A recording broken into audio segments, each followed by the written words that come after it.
করে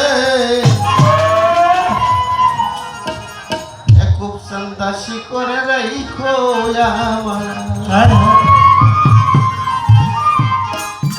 আমার খলিল চাঁদের চরণে গো আমার এসব চাঁদের দরবারে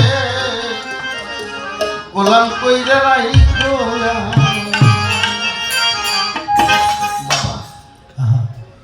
এই জাগতিক জগতে কারো যদি পিতা চলে যায় সন্তান যতই বুঝো তারপরও একটা হিমশিমের ভিতরে পড়ে যায়।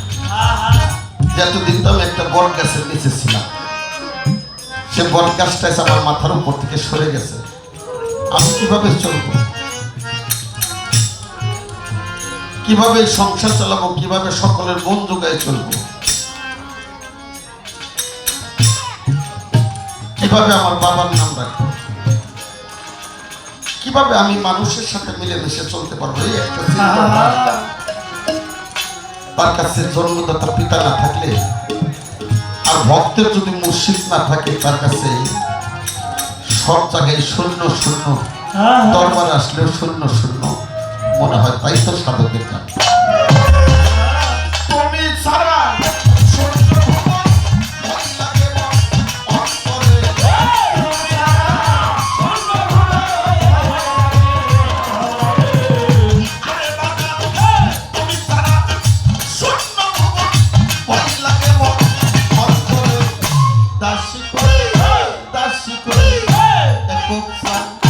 গোলাম করে রাইখো আমার চরণে গো মুর্শিদ বাবার চরণে দাসী করে রাইখো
দাসী করে রাইখো আমার আমার দয়ালের দরবারে গো দয়ালের চরণে দাসী করে রাইখো আমার।